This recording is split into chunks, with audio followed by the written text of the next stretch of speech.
Well, welcome back, everyone. Welcome to the Dare to Be Great, Dare to Be You podcast. My name is Sean Langwell, and I am your host. If you like honest, vulnerable, and real stories about what it takes to not only become great, but self-confident and bold enough to be yourself, then this show is for you. Each of my guests started out as ordinary people like you and me, but have accomplished extraordinary things in their lives to be considered great masters or experts at what they have been called to do. Join me each episode for inspiring, encouraging, and meaningful conversations with diverse people from all walks of life and industry. Leaders and brave individuals who offer unique insights into the fields of arts, entertainment, business, finance, technology, healthcare, sports, psychology, recovery, self improvement, personal growth, and so much more. Whether you are in the same fields as my guests or not, I guarantee you will walk away from each episode feeling better about yourself and inspired to take the next bold step toward your own goals and aspirations. Your life will improve if you dare to be great and dare to be you. And folks, I'm honored, I'm privileged. I have a good friend of mine who I met who's had his own podcast by the name of Kevin Miller here, and I'm going to read his intro, but I want you to at least just say hi real quick, Kevin, and we'll jump into this. Hey, what a gift. Thanks for having me here. I am few things more important than having a conversation that matters. I love it, and we're going to dive into that. So, here's a little bit about Kevin for those who don't know. Kevin Miller is a facilitator of philosophical discussions and sage guidance on the path to inner peace. He spent a lifetime pursuing achievements. He did it all until he couldn't. Thus began his journey from high performance, confidence, and capability to the pursuit of inner peace. He now savors a contemplative life, researching what provides true fulfillment to himself and humanity. He shares this in his Kevin Miller podcast, his writings, and now through Sage Psychological Model, where he works directly with people desiring inner peace through increased personal agency. You can connect with Kevin at kevinmiller.co. Few tidbits so that the qualifications aren't necessary, but Kevin truly meets all of this dare to be great, dare to be you, because he's lived a full life. And here's just a few bullet points about who Kevin is. He's a former pro cyclist for 20 years, did over 1,000 races, 19 different business startups, 9 kids, 2 of them adopted, 10 years podcasting, 1,650 episodes, and over, get this, 80 million downloads. One of the things that really attracted me to Kevin is his deep conversations with over 300 of our world's most influential educators in human potential, in particular, those in the personal development space. That's how I discovered Kevin. He's worked with thousands of people pursuing for more fulfillment in their lives and is the author of a recent book called What Drives You. Kevin, welcome. Well, thank you. Thank you. I appreciate it. I really do. And you've made some changes here. When I first discovered you, I don't know, 8 or 9 years ago, you were the host of the Ziegler Show, and you turned that into a different show. And now you've got, what's the name of your new show again?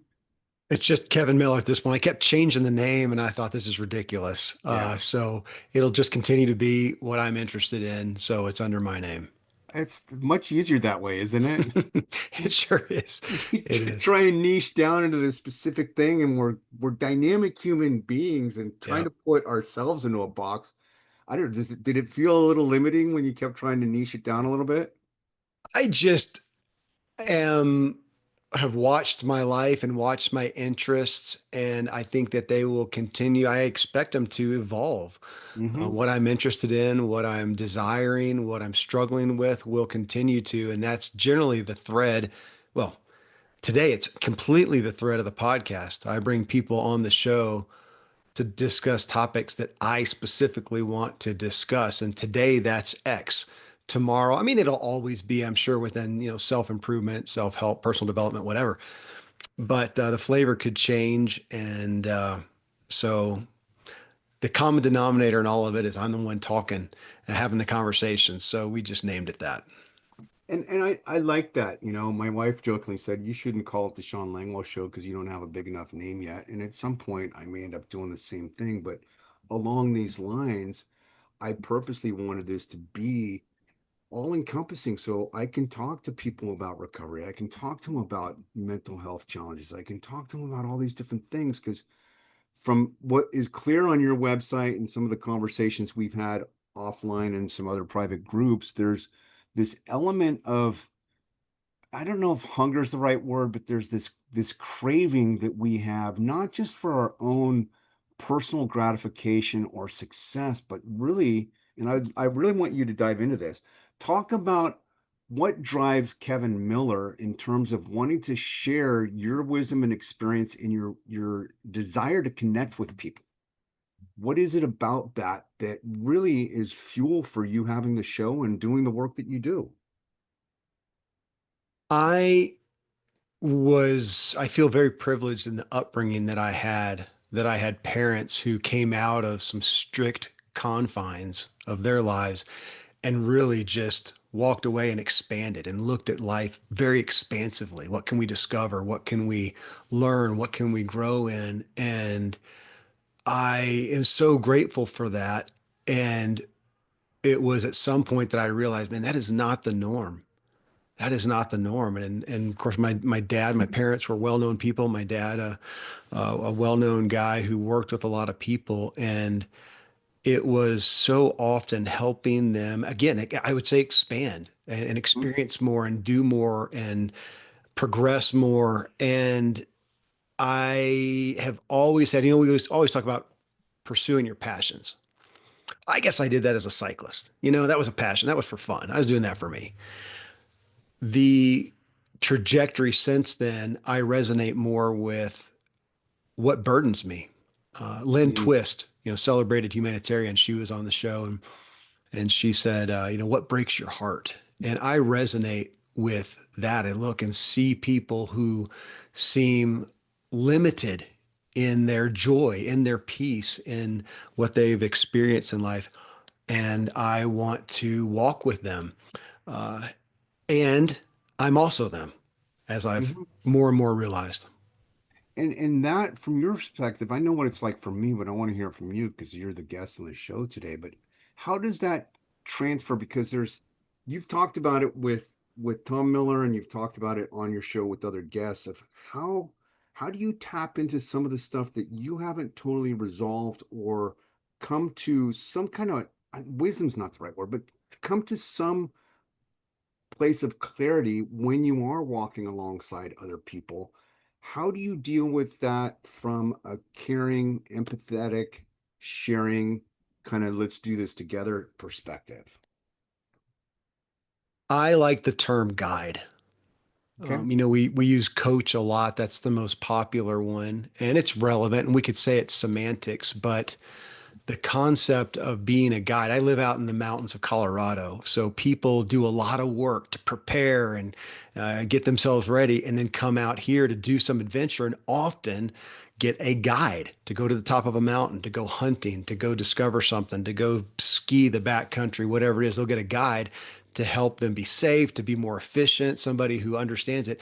But I also like that concept. If you get a backcountry guide, they may be taking you, or you may be going somewhere where they've never been. Maybe nobody's ever been there. They understand the type of terrain in general, but they Mm-hmm. haven't been around that corner. I feel like that with people, that if I join someone to pursue something, to discover something in their own lives, I may have done this type of journey before, but I've never done it with them. I've Yeah. never lived their lives. I've never gone around the corner we're about to go on with them and where they are. And so I'm on the journey with them as well, just like a guide really is, as opposed to, I used to bill myself a long time ago in business as a consultant. Hey, we'll do an audit. We'll come up with a good idea, but you go your merry way. And I actually specifically didn't call myself a coach because I'm not going to hold your hand. I'm not a cheerleader. It's just not my skill set. Um, and I've evolved.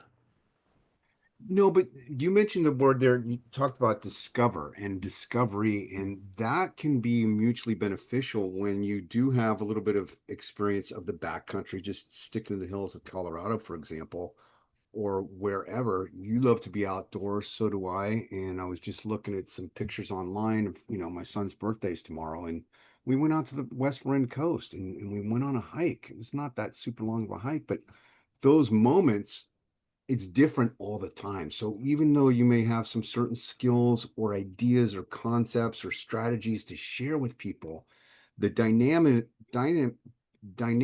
of human relationships, it's always different because just like the sun and the sunset and sunrise, it's never the same. And that Yeah.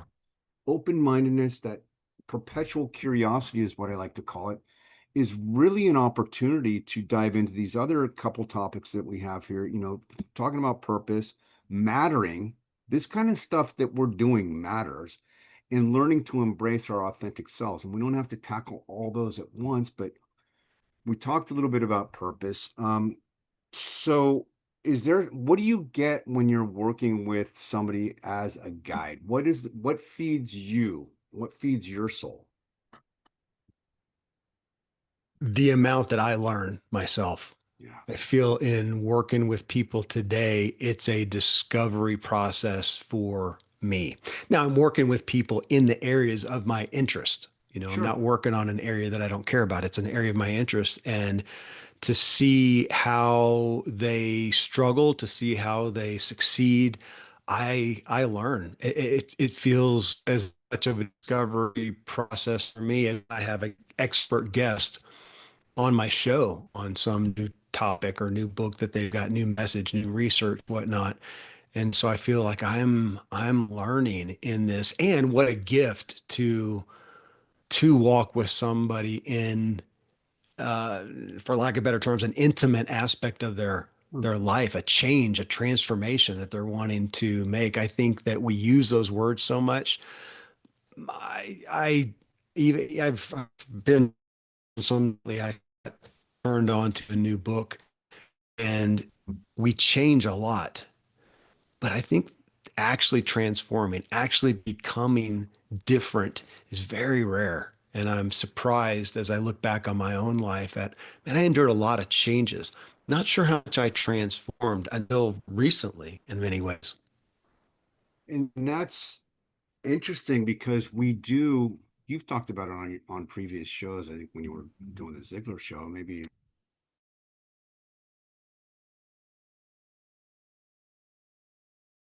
call it shiny object. I don't call it. It's called shiny object syndrome. We're constantly looking for this new next shiny, brightest object that's going to Yeah. transform us. And all the knowledge and wisdom and experience in the world isn't going to change jack unless we actually do something to implement that, right?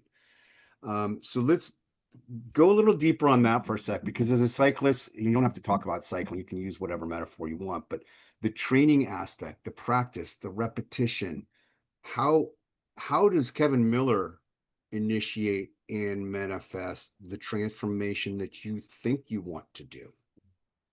Yeah, you just said it. It's the training over and over. It's taking the next message that I get that I resonate with, the next the next book I read, person I have on the show, and to consider, do I really want to commit to changing, to doing something, becoming something different, a new habit, if you want to say, but do I want to do that? And if so, I need to stay here and Mm-hmm. practice it day in and day out. And yeah, you mentioned shiny object.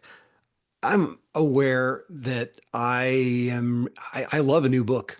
I love a new message, a new conversation, but I am a lot more clear these days on where I want to transform, where I want to, I like the word evolve, but grow, call it what you want. And I, I stick there.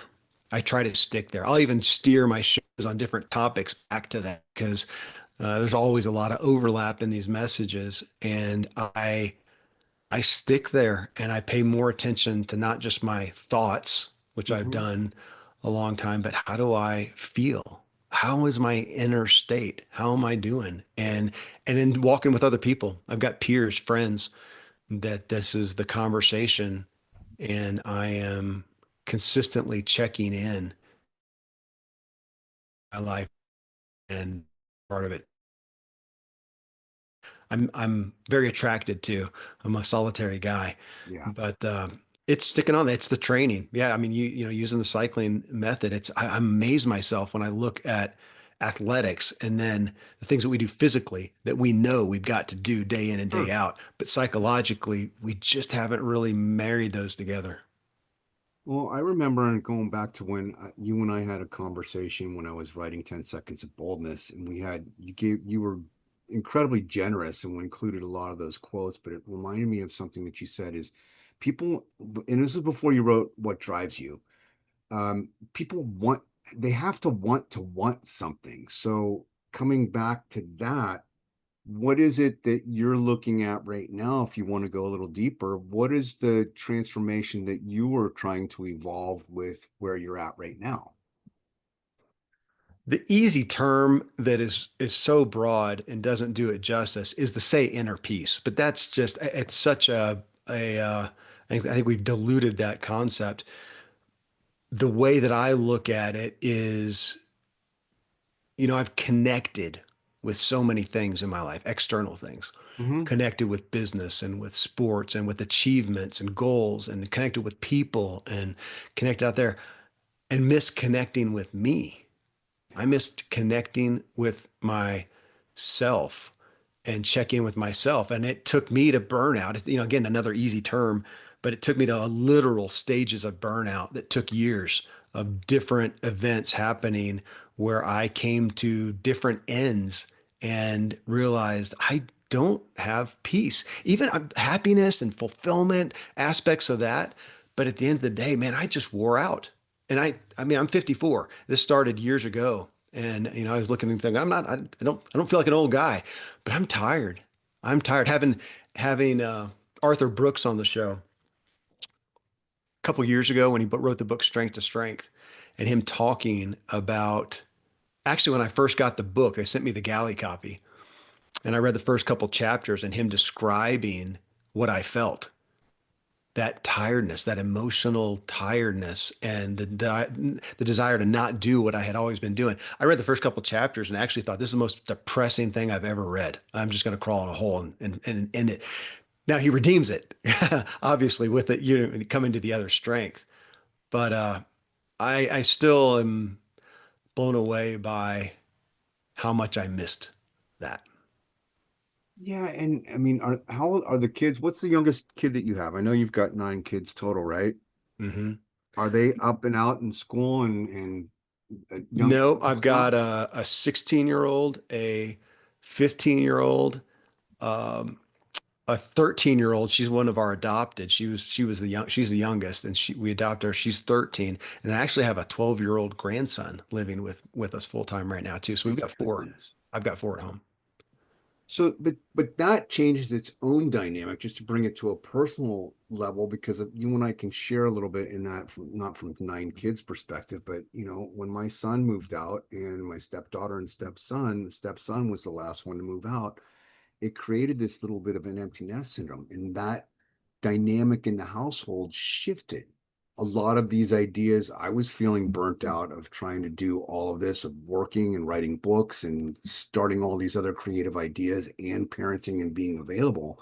It's a lot for people to manage. And I'm bringing this up because you've been doing it for years. You're an entrepreneur, so you have a little bit certain amount of creative flexibility with your schedule. But let's talk briefly to those out there who are in that space where we all get to at one point, which is burnout, cliche or not, it's burnout. We're stressed out, we're not making enough money, we don't have enough time, whatever the excuses are. When some of these things, life situations shift, it opens up opportunities, but there's some conscious things that we can do to create that space to come back to an inner peace and honoring those moments of inner peace. So how is it, number one, how has it shifted with you with only having four kids there instead of, six or seven at the time? And what other specific things are you doing to cultivate this inner peace mindset and honoring that for yourself? The main thing that I am doing, Sean, is doing less. Bottom line, I mean, it sounds so elementary, but I I would say I have let's see, is this arrogant to say?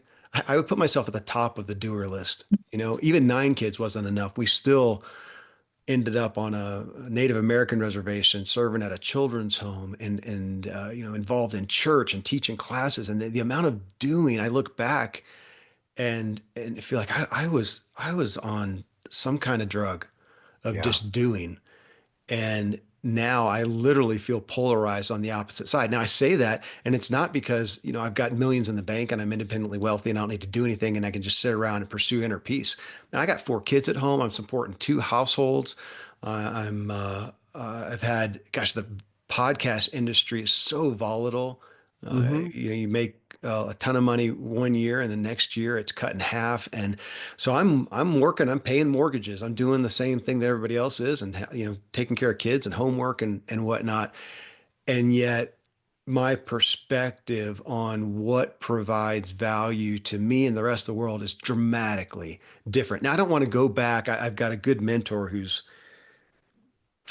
reins me in when I start to diss my past and all that I did. You know, Hmm. even my kids, gosh, it was great. You know, dad took care of everything. He was always there. He did everything. I mean, it wasn't bad, but, and I'll butt it. Even my kids, one of my daughters about a year ago, she said, Dad, my siblings, this family is the greatest gift I could ever have. Thank you. And I'm not doing it. I don't know that my kids will have a lot of kids. They saw the effort. And even though I was a joyful guy, I mean, I wasn't going around haggard, like a burden on my back with the family, but it was Right. just nonstop. And they, along with everybody else, like, how the hell do you do it? And my answer these days is I didn't. There's collateral damage. I can show you the list now, and I didn't. So, you know, there's so much in that. That's a couple hour conversation, if that, to look at life today and go, I do so much less for everybody, kids included. But I be, I be, I be at peace. I be available. I be Yeah. curious. I, I feel more full, and I'm able to give to them psychologically, emotionally, in ways that, man, before I was just running and gunning, Yeah. and I'm done. And that's easy to do, but how do you've talked about it before, and I know it for myself too, but how do we, because there's a lot of people out there that feel that that is the brass ring that we're measured by our worth, by our accomplishments, by all the external, excuse, I can swear on my own show, by all the external bullshit that we chase to feel like we are important and mattering. We're going to transition into mattering in a second. But it's not easy for people who are in the throes of raising a family, working and paying bills and doing all these do. But there's this what's the right word I'm looking for? How do you set the boundaries? That's the easiest way to do this. You already just said it straight up is do less, but it's easy to say that. But for most people, yeah, but you don't understand. I can't. I need to. I have to. I get to. I need to, or I have to do these things. But you're talking about a conscious, internal self-love statement that is, I don't need to. I'm here and available. So how do you do that? Or not necessarily how do you do it, because you already talked about it. What would you say to other people if you're guiding them through some of these challenges? 2 things. Um, One, I I am gonna claim some what would I say? Get on my high horse a little bit of I had 9 kids. We had a Yeah. family of what is that, 9, 10, 11 people, and often other people living with us in this big house with big land way up in the mountains where it snows and you got to plow and you got to shovel, and a business. And this is businesses that went under and almost bankruptcy during some of this time. I mean, absolute nuts. And so I, on that, I don't want to discount the excuses of, yeah, but I have all this. But man, I saw myself do it, and I see people we agree to, back to boundaries. We agree to stuff that's just not necessary. And I don't think we count the cost. I didn't. I did Right. not count the cost, and I paid for it later. So to that degree, and I know people with 12 kids who had more time than I do. And I know people with zero kids who have no time. I don't know that it matters. I don't want to discount or minimize, Hmm? but we all make a lot of decisions and put this stuff on ourselves. That's one part of it. The other part is, I look now and I am literally doing less. I'm attending less kid events. I'm doing less grand adventures. I am not daddy warbucks of the world to them. And I am at peace more than ever. And my connection with my kids has never been stronger, even the ones that are grown and out of the house. I I don't even know how to define it, Sean, to some degree. I am just there. I can look them in the eyes. I'm curious. I'm full. I'm not needy of them. I'm not needing to prove myself to them. And I almost feel like I'm such a comfort to them now that I wasn't.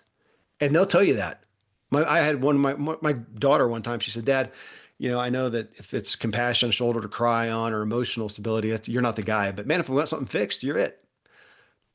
That's call a spade, man. The kid knew. How Yeah, old was she when she said that? yeah. Oh gosh, probably close to 20. Probably Yeah, close to 20. Maybe a little bit younger. Maybe a little bit younger. But she said that, and I still didn't get it, Sean. I was still taking pride, and yeah, I take care of everything. I'm Superman. Still, sure. it didn't resonate. We do that, Kevin. And the thing that you talked about too is not needing. There's and that goes back. I don't know if you've ever had them on a show, but there's so much of the self-improvement world that feels this sense of identity of that's the external stuff. I'm needed. My Yeah. value is attached to people needing me. And if I'm not there to contribute, therefore I'm not taking care of myself or my values diminish. So that's not easy for most people to do, Kevin. It's not that it's okay. It's gonna be okay for the kid to fall and know what it feels like to skin their knee and not have to have you hover over it and say, you know what? My old friend said, rub some dirt in it. It's like, okay, yeah, well, I don't know what that has to do with anything other than No, sometimes we, I'll give you a direct correlation, Sean. all right, Just what you said. My kid would come in with the bloody knee, crying, blood all over the place, and I was there. I'm Johnny on the spot, man. All right, let's get it. Let's get it cleaned. I'm gonna, I love you. Let's get it clean. Let's get it bandaged. Let's get it mm, fixed. Let's get it whatever. My former wife at the time was reading a book on attachment aspects, and she said, "Gosh, I'm reading this thing, and long story short, and I'll paraphrase, and it's saying we might do better with the kid to just give him a hug." mm, Really? That sounds negligent almost. So we literally change 180 degrees. Next time the kid runs in, like, okay, well, let's try it. I guess, but it's bleeding all over the floor. And okay, gosh, I'm so sorry. Here, have a hug. Oh, gosh, I'm so sorry. The crying stopped a lot quicker. And we saved a lot of money on bandages because before long, they just run back out. You're still bleeding. I'm like, are you serious? Like that serves them better than the fix. And now to take that today, and I'm not paying for my kids all their expenses. I got too many kids, man. They're going to college on their own dime. I'm not paying for that. I'm not buying them stuff. I just helped one move in, and that was my gift. I helped him move in. I didn't buy him a new entertainment system or a couch or whatever. I'm there to be with them. And I can't express any more from a testimony side if they were here, they'd flat tell you that the connection that we have, the comfort that they have, the stability, the security with me has never been greater. And I'm just watching it going, this is nuts. The amount I busted my ass to do stuff. And again, I got to be careful. I don't want to discount that. no, because that's what you knew at the time, Kevin. You didn't Yeah. know any different. You didn't, Yeah. whether you read Dr. Spock or, what to say, not what to say when you talk to yourself. What to expect and you're expecting. That's what I'm thinking of. Yeah. Yes. Um, but we don't know. There's manuals out there, but we figure this out as we go along. So thank you for that story because it's like it is hard. I had an only child until I got remarried and brought in two stepkids, and that changed the entire dynamic of my world. I had to Yeah. parent differently. I had to not be the controlling freak or not show favoritism to my son, and I had to have it a little bit more equal. And it's not easy, but it was a transformation that I consciously chose, but I didn't know what I was getting into, and I just navigated and kept moving forward. And now that we have, for the most part, empty nests, although that's a whole separate topic that's on my Yeah. end, not yours. My mom moved in December of last year, so now I get to be available because she doesn't Yeah. have the resources to work with my wife to help care for my mother. And that's just, Mm, it's a blessing and it's also a pain in the ass if you want to know the truth. And fair enough. my mother. Um, let's change gears briefly and talk about mattering because there's a book out there. I have not read it, but I hear this topic coming up. It's along the lines, what I understand is taking your passion and turning it into purpose, but it's beyond that. It's about living a life of significance from my understanding of honoring ourself, our spiritual selves, all of our selves, if you will, mind, body, spirit, physical, emotional, mental, spirit, all of that. What is mattering? Just that one word. What does that mean to you? It's a deep I don't have question, any, Kevin. I don't have an easy answer for that. All I'm right. grappling with it right now, Sean. I really am. It's good timing. I went for a walk for a couple miles before this with a couple topics on mind that I wanted to chew on. And one of them was in regards to a client that I'm working with and some struggles. She's someone who devoted her life to her kids, to her church, to her husband, to everybody else except for herself, Mm-hmm. back to connection. And yet it's didn't create joy, it didn't create inner peace. And that's why we're working together now. And, we have so many of these concepts of, I remember saying it. I was one of the ones preaching it, that man, if you're depressed and feeling bad about yourself, best thing you can go do is serve somebody else. And, coming from the church background, we serve. And even today, I think I feel the greatest fulfillment when I impart something of value to someone.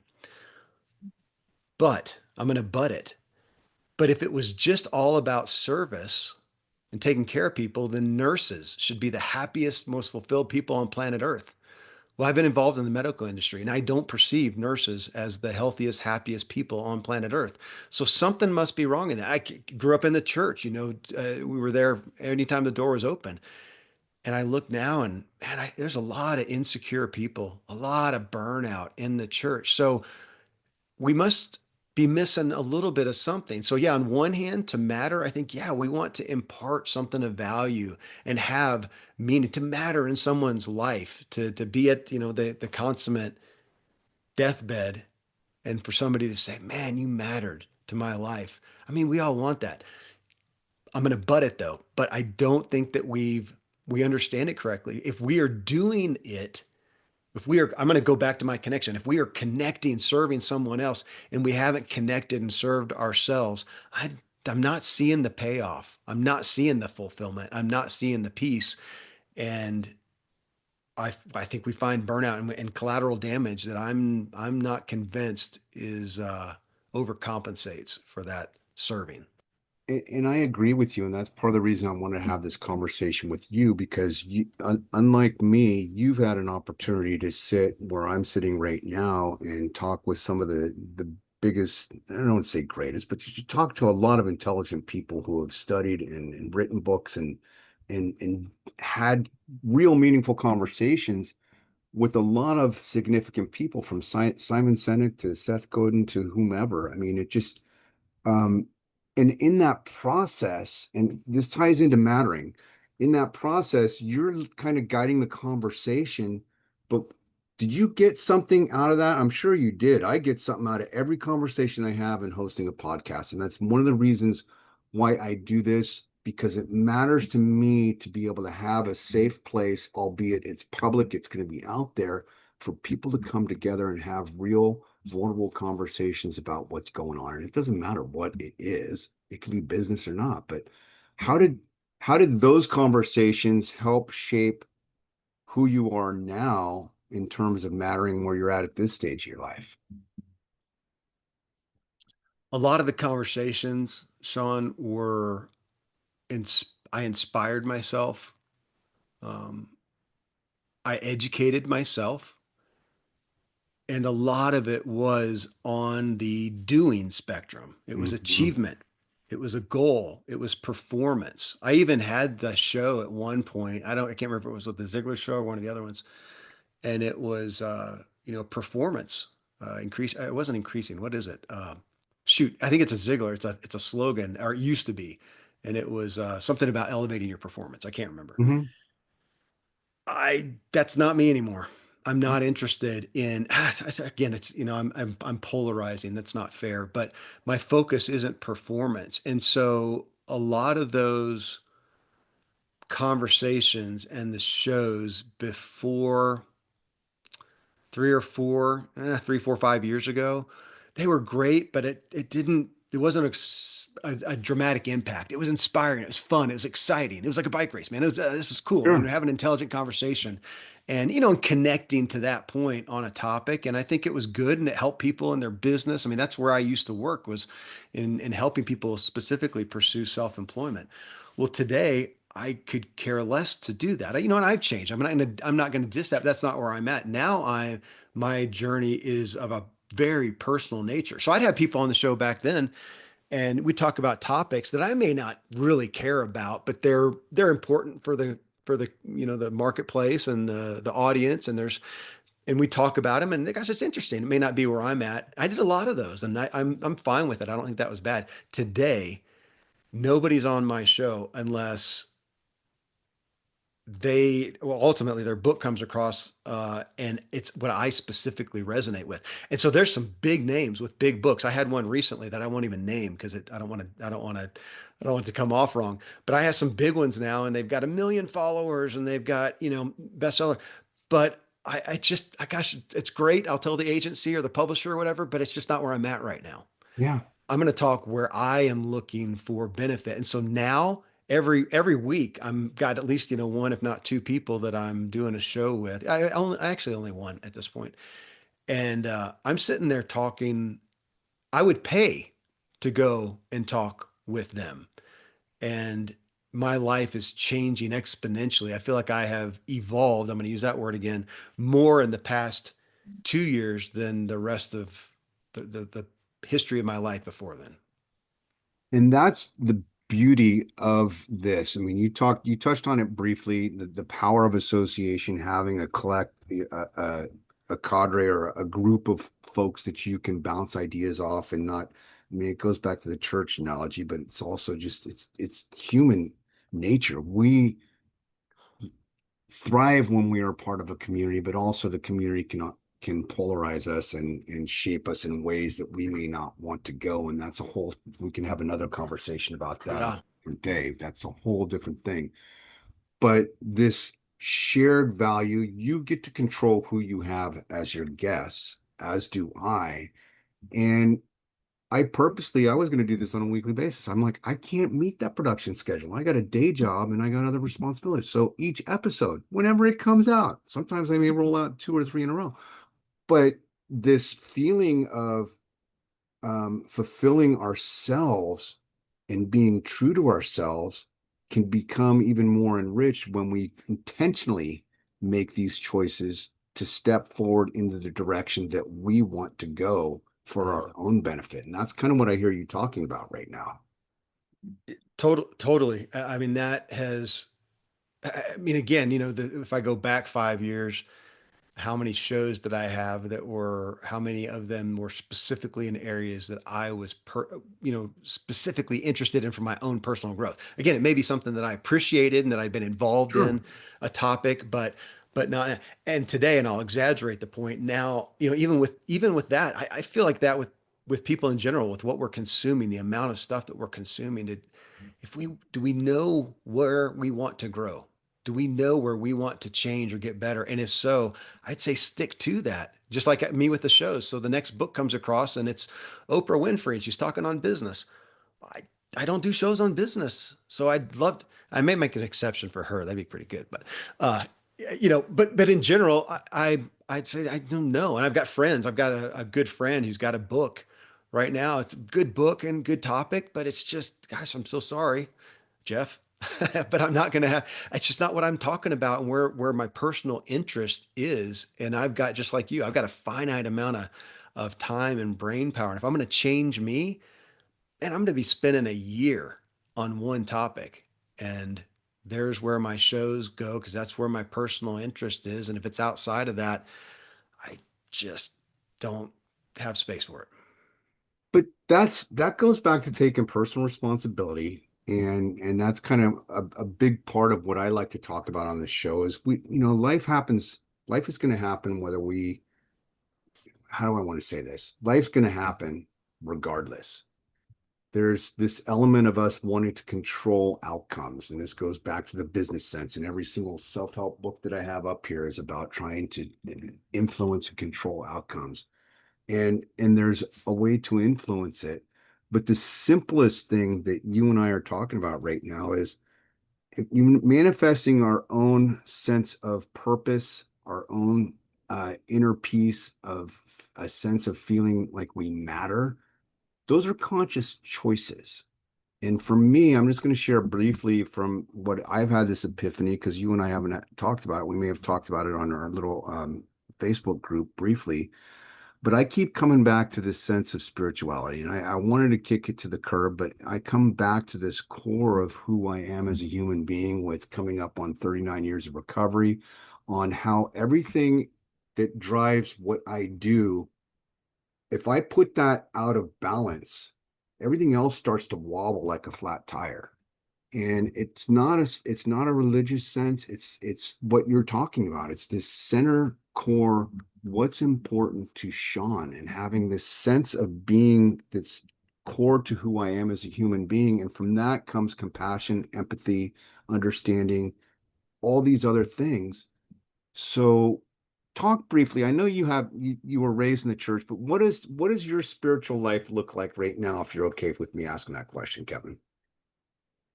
It's my primary focus. Um, most of the books, most of my personal study. Uh, well, yeah, that's the bummer. A lot of my personal study doesn't make it to the shows because the authors are dead.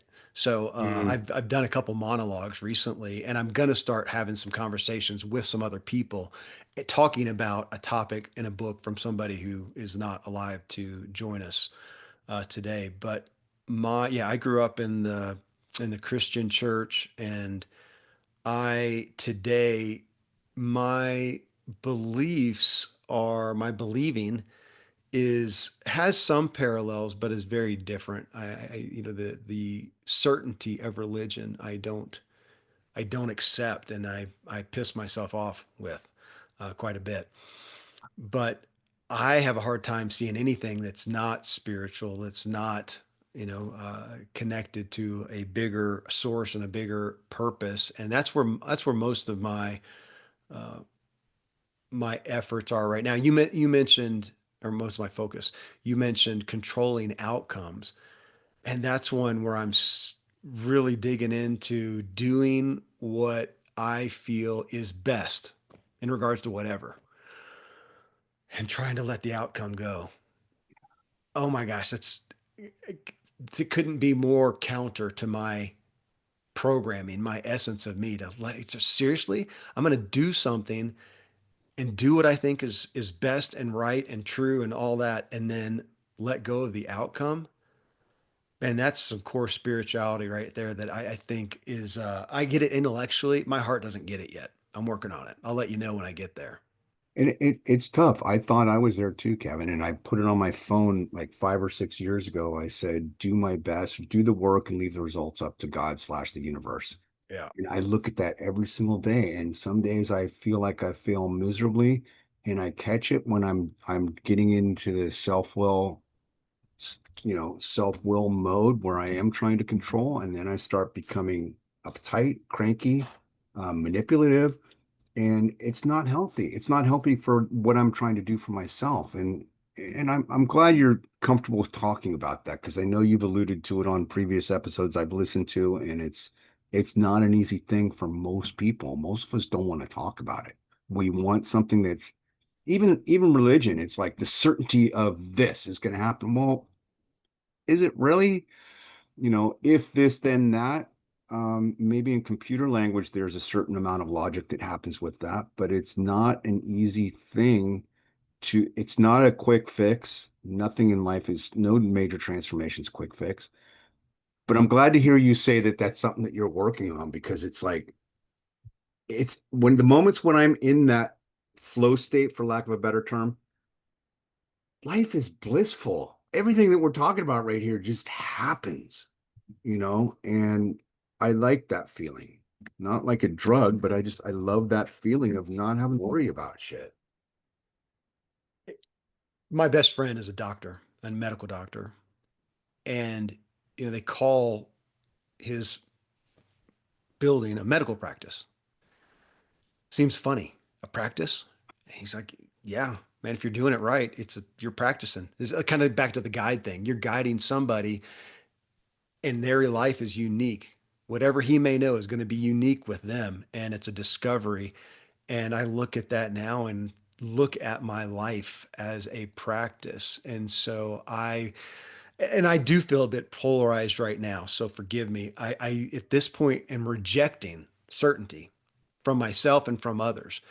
And I have a sore spot for conclusive statements Yeah. these days. And I find that on both sides. I don't care if you're a devout religious zealot or if you've rejected that and you're over here in hoodoo guru land, you're both saying these conclusive statements. And I just throw it, I just don't accept it. I don't accept it, even to the point of I try to not use nouns these days. If you heard me stumble a minute ago, I almost said my belief. And then I stopped it and said, it's my believing. It's what I'm believing in today. I'm believing in gravity today, so I'm not going to jump off the edge of my roof. I expect I'll be believing in gravity till the day I die. But I'm going to play with the practice of being open. And even on that, here's the kicker for me, Sean. Even if we did look at gravity as a quote absolute truth, right? I don't think it matters. What does it matter? I got one friend who flies Apache helicopters and teaches other people, and the stuff that he does with gravity is nuts. I know people who free climb around here, and I go, man, their relationship with gravity is very different with mine. Mhm. I have a very healthy respect for gravity and not real fond of the heights and stuff like that. And so I look at going, even that gravity, it doesn't seem to matter. I get people jumping off cliffs on little Batman suits and other people who I had this occurrence recently, kind of a friend of a friend who is so, can't remember what the phobia is of heights, what the name is, but won't go over a bridge. I mean, this is past an airplane. Not only will they not get, they won't go over a bridge, and that debilitating to that point. I'm going, gravity's gravity, absolute truth. Man, I can find 10 people and what they do with it is so vastly different that I look at gravity and go, it doesn't matter. Your absolute truth and your certainty, it just doesn't freaking matter. What matters is what meaning we attach to it and what we do with it. And I'm taking that, I'm kind of on the high of that, as you can tell right now. And maybe I'll come down, but right now, man, it's all the practice to me. But that's part of the practice. And I just spent a year and a half practicing this and writing something that was really, really hard for me because I didn't want it to be polarizing. The book is called Chill, Embrace the Space Between Extremes. And it's exactly what you're talking Mm, about, this polarization, not just from a cultural and a political or religious standpoint, but really internally, how we navigate. And it's like this little seesaw going back and forth. And what I came to after reading a couple books and spending a good year on writing this is you can be against this or against this, but the fact of the matter is they're going to be there. The polar, the plus and the minus on a battery are going to be there. And part of that opposite attraction or not, whatever, that polarity is what keeps the semblance of balance in between. And I'm like, I don't want to understand this. And it's like, so it was about embracing the space in between extremes. And for me, that's my tendency to go, go, go, just like you're talking about. It's the tendency to go the exact opposite extreme where I'm so overwhelmed where I don't want to do anything. And I literally want to sit in bed under the covers and binge watch Netflix. yeah. Literally. And neither one, and I allow myself that opportunity, but um I appreciate you being, I mean, you're being authentic right now, just sharing this stuff with me. And I knew we would be able to get here, Kevin. What else, using the word embrace, what does embracing your authentic self mean to you? I am, there's so many, again, so many terms, and words are very important to me, and we attach meanings to them. So Yes, we do. this is one that some people struggle with, but if I look at, call it my energy, my spirit, depending on what it does, but me, my emotions, even if we just go to that, paying attention, paying attention. And before it's not even that I didn't pay attention. I didn't even know they were there. I was Hmm. so ignorant. I had pushed, I just ignorant. And now being more intelligent, understanding my emotions, and then paying attention to them. And, you just talked about embracing the space between the extremes. I greatly appreciate that. My context for that recently has been, can I hold both? Can I Yeah. hold both and then be in the moment? And I'm not going to be conclusive for life, but I do need to conclude on something. You're going to decide if you're going to wear pants today or if you're going to turn Right. right or turn left or whatever. And I'm going to be concluding, but I'm going to hold both of them because like you said, I agree that they both exist. And I'm really looking to, again, you can call it the God in you, you can call it your spirit, your energy, um, your emotions, and I'm paying attention to me. Where's my heart in it? If nothing else, where's my heart? Like that. Am I going to do XYZ for my kid? Well, can I do it? Am I doing it out of obligation and I really don't want to, and I don't even think it's best, but I want to please them and I want to appease and whatever. And go, I need to check in with me. Doesn't Yeah. mean that I won't decide to do something that I'm struggling with some, but I'm going to check in with me. I'm going to know where I sit. And even if I decide to do something that I'm not totally on board with, at least I know. And that's back, you said personal responsibility. Mine's personal agency. I'm taking personal agency for everything that I do and checking in with me. And if I'm not connected with me, I fear trying to connect with you. If I'm not connected with me, how am I going to connect and guide my kid? It's going to be poisoned. Well, and to that end too, I can't remember that whoever the founder of eBay was, she wrote a book called Put Your Own Mask On First or something like that. And it really is, that Yeah. announcement that we all hear. And again, these become cliches, but taking the cliche away from it, it's very clear instructions. If the cabin pressure minimize drops and the mask comes down, put your own mask on before assisting the next person or kids. Because if we aren't taking care of ourselves, we have nothing to give the world. And that is is something that I really grappled with writing that book is how can we do both? Because we want to do both, not just from a people pleasing perspective, but we're not one-dimensional human beings. We're dynamic, living, spiritual, creative beings, and we want to be able to do both. But again, like going back to what you were saying, the only absolutes that I came to the conclusion on in the book is there's two things. We're born and we die. That's it. And I'm like, that seems so freaking harsh, but what else is there? We have my stepfather, bless his heart. I had so many great conversations with him, much in a way that you talked about your father, Dan, before he passed. And it's just, he asked me one day when I was starting a new job, and he said, I was in transition, and he says, "What's your dash?" I'm like, "What do you mean, what's my dash?" He's, "Oh, your dash. You're born, you die, there's a dash in the middle." And that kind of comes back to the whole conversation that we're having here about purpose and mattering and having a life that means something. So I'm going to ask you one more time, just so you can kind of put a bow on this and then we'll wrap up. At this stage of your life, where you are at right now, September 25th, 2025, if you were to say and answer that question, what would be your dash? Man, right this minute, it would be it would be connection. It's probably my favorite word. I want to be connected to me, to God, and uh and then to others. And I've just never understood that. Even the mask analogy that we all know. You're in the airplane, put the mask on yourself.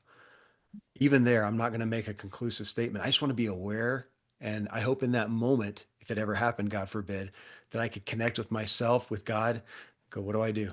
Do I jump and help someone else and not put my mask on? Do I put my mask on? I don't want to do anything without being, I really like the word, I've been using it a lot, of sober. I want to be sober emotionally, intellectually, spiritually. I do not want to be intoxicated with my own stuff. I don't want to be unaware. I don't want to be on autopilot. I don't want to just react. And I find that as I go along and I connect with me first, that's what allows me to connect with other people best.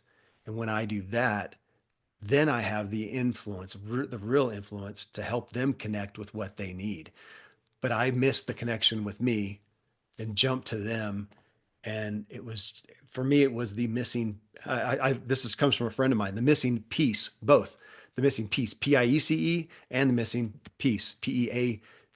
So that connection right now. And yeah, I'm totally enamored with the connecting to myself. It's not a self focus. It's not a self gratification. It's just, I better check in with me. It's kind of like what you see on the military and the special ops and stuff. You're not walking out the door and they go check, you got everything you need. You Yep. got everything you need. You're not stepping out to help a soul until you've got everything that you need. So there's a big check in. And I spent my life never doing that with me. I just go and took pride in it, totally oblivious of my self and my peace and my connection. And the beauty of this, and hearing this conversation with you for the last almost hour, is that you don't have to poo-poo what you were before. Those are all learning experiences. And what I've learned in 39 years of recovery is that all those crappy experiences that I've had, the death in the family, the divorce, losing my brother, blah, blah, blah, all were they happen for a reason. I don't have to understand the why of why they happen. I just know that I went through them and I can go back and reflect on what did I learn, if anything, from them, which ones are I still kind of working on now, and which ones am I kind of have evolved and are no longer an issue. But those become, this goes back to your connection dash. Those become some of the most concrete, tangible, heart connecting points when we are becoming our own authentic selves and being intimate with other people, whether it's in a guide situation, a coaching situation, a consulting. And I appreciate you sharing so openly with me, Kevin, because I think a lot of people are still trying to find that meaning out here when the answer has always been right here and right here and right here. Yeah. It's this mind, body, spirit connection that you talked about. You, I almost got emotional here, but I asked you the word, what's your dash? And you said connection. And then you immediately said, with myself, with God, and others. And 12, 15 years, 12, 13 years ago, I actually had those very same words tattooed to the back of my calf because I felt so strongly about it. Wow. Wow. And that is my message. That is who I am. That is why I do every single thing that I do is those three things. If those three things are out of alignment, I'm out of alignment. Yeah. I'm going out Yeah. in a battle in a tank top and a pair of running shorts, and it's not safe. Agreed. And I So, prided myself in it, but yeah. I'm So evolving. let's give folks a chance to connect with your show and you in particular, and then I'll wrap up the episode here. The show, Kevin Miller, go in whatever podcast player, type Kevin Miller in. There's only a couple of us that you'll find, and you'll see me on there. That's where I'm at most of the time. My website is as well, Kevin Miller .co, and that's those two things encompass pretty much everything that I'm involved with, evolved as well. You're involved and And evolving I because it's a hope, yeah, I gerund hope. and it's not a noun, and we're continuing to evolve. Ergo, we are evolving always, right? Yep. Yes, sir. Oh my goodness, Kevin, this has been a serious, serious treat, and thank you. from the bottom of my heart, seriously, and let's not be strangers. You know how to get a hold of me, and I know how to get a hold of you. And for those who are tuning in for the first time, the 10th time, or whatever, this has been Dare to Be Great, Dare to Be You. We've been spending the last hour with Kevin Miller of his own podcast by the same name. And until next time, if you like the show, leave a review, share it with other people, because that's how we do what Kevin's Dash is about connecting with other people. If there's something that resonated with you here, share it. Don't be shy about it. And Kevin, thanks again. Thank you, Sean. Until next time, this is Dare to Be Great, Dare to Be You. I'm your host, Sean Langlow.